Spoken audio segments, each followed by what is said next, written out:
This tutorial will not only show you common solutions for searching text messages or messages on iPhone, but will also share with you an effective method for searching and recovering deleted SMS from iPhone. If you are interested in this topic, just keep watching. Part 1. How to search messages on iPhone via Doctor for iOS. Mobican Doctor for iOS.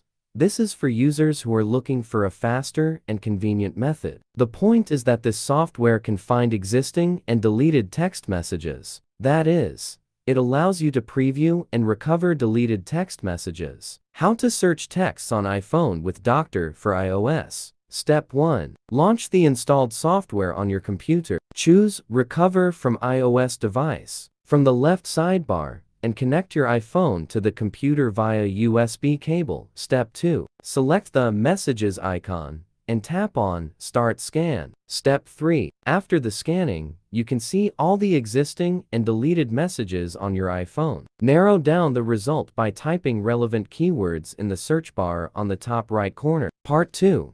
How to search text messages on iPhone using Spotlight. Is there a way to search text messages without additional software? Sure. Spotlight is a powerful iOS built-in feature that can help users search for any application, document, and file from the device. Part 3. How to find text messages on iPhone in Message app. In addition to Spotlight search, you can also search for the messages or messages you want directly in the search box option in the messaging app. You only need to enter any relevant keywords. Part 4. How to search for messages on iPhone using Siri. Finally, you can also use Siri to search text messages on your iOS devices. You only need to call out Siri, ask it for the text message you are looking for, and it will help you find the text message successfully.